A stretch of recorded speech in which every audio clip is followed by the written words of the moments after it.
निष्पक्ष दस्तक में आपका स्वागत है। मैं हूं राजीव यादव। आज देश की राजनीति की दिशा और दशा में काफ़ी परिवर्तन हुआ है। एक समय था कि लोग देश, प्रदेश, राज्य, जनपद की राजनीति करते थे, लेकिन आज उससे हटकर सर्वोपर स्वार्थ है, फिर स्वार्थ है, फिर सारथी है, फिर कुछ है।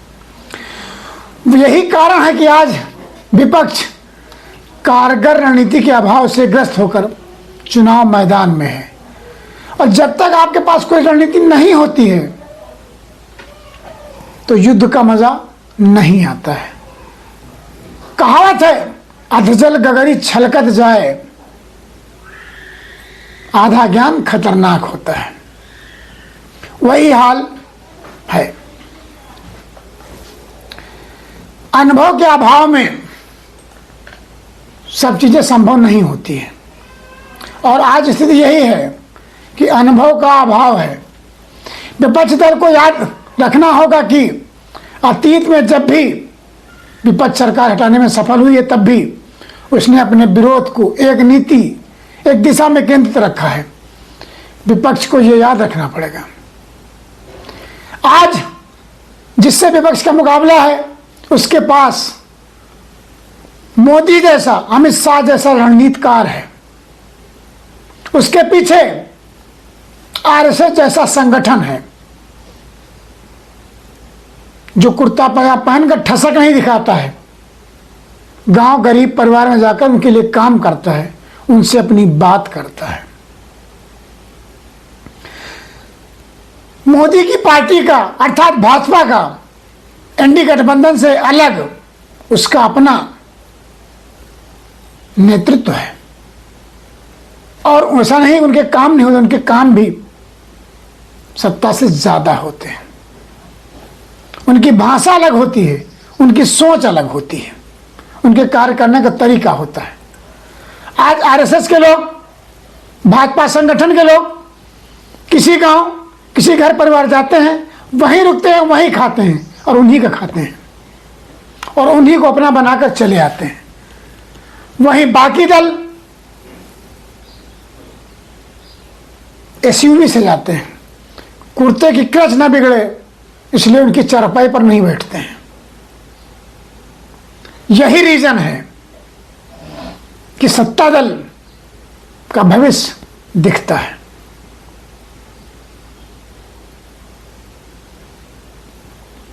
विपक्षी दलों को बेहतर भविष्य के लिए अपना एक सार्थक, सकारात्मक और वैकल्पिक एजेंडा प्रस्तुत करना होगा, जिसे वो प्रस्तुत करने में आज की अभी डेट तक असफल होते नजर आ रहे हैं। इसकी जिम्मेदारी भी उनकी स्वयं की है।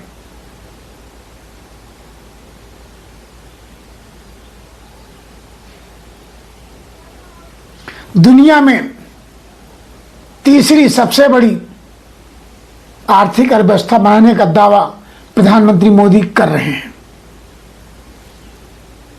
अब विश्वास करना जनता का काम है, उस पर टिप्पणी करना मेरा काम नहीं है। मुझे सिर्फ आप लोगों को अवगत कराना है। इस समय भाजपा भले ही कोई पैमाने पर स्थिति दिखाई दे रही है, लेकिन ऐसा नहीं है कि विपक्ष उनकी राह में रोड़े नहीं खड़ा कर पा रहा है। विपक्ष रोड़े तो खड़ा कर पा रहा है, लेकिन गिरा पाने में असमर्थ नजर आ रहा है। हां, उनके 400 के लक्ष्य को रोकने में सफल होता तो नजर आ रहा है, लेकिन सफलता की सीढ़ी तक पहुंचने में अभी कुछ कह पाने में हम असमर्थ हैं। वो स्थिति तब आएगी जब मतगणना होगी। महाराष्ट्र जैसे महत्वपूर्ण राज्य में भाजपा अभी तक अपने गठबंधन की गुत्थियां भी नहीं सुलझा पाई है। हालांकि इन मोर्चों पर विपक्षी दलों की कहानी कमोबेश ऐसी ही है। वो भी आज प्रत्याशी देते हैं, कल वापस लेते हैं। जिसे वो प्रत्याशी बनाते हैं वो जाकर सत्ता दल में अर्थात भाजपा के ज्वाइन कर लेता है। अभी हाल में मथुरा में ऐसा केस हुआ तो स्थिति अजीब है। अब देखना यह है कि जो गारंटी वर्सेस गारंटी का चुनाव हो रहा है, उस पर किसकी गारंटी पर जनता मुहर लगाएगी। एक तरफ सत्ता दल मोदी के पास जो गारंटी है, चाहे वो उज्ज्वला योजना हो, चाहे वो राशन हो, कई सारी ऐसी योजनाएं हैं जिन पर जनता को है, स्वच्छ भारत मिशन हो, कि हाँ मिला है, कितना उपयोग कर पाए हैं ये तो वो ही जाने, वास्तविक स्थिति से आप लोग भी परिचित हैं। तो उसी के एवज में कांग्रेस भी अपनी गारंटी लाई है। लेकिन एक तरफ होता है कि गारंटी मिल रही है, दूसरी तरफ मिलना है, दोनों में सोचना पड़ता है कि बेहतर क्या होगा।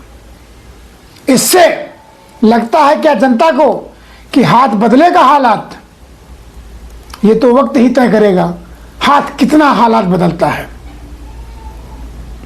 हाथ अभी अपने हाथ की रणनीति बनाने में ही असफल होता नजर आ रहा है, तो सफलता कब मिलेगी। कई सारी स्थितियां हैं। विपक्ष आज सच मामले में, सच मायने में विपक्ष बनता, विपक्ष होता नजर नहीं आता है। जिस तरह मुखर होके पहले हुआ करता था, आज नहीं है। डर है, भय है। क्यों है आप सब जानते हैं। लेकिन ऐसे में जो दावा करते हैं 400 पार का, विपक्ष दावा करता है कि हम रोकेंगे और संविधान बचाएंगे, क्या होगा ये भविष्य तय करेगा। तब तक के लिए आप देखते रहिए निष्पक्ष दस्तक।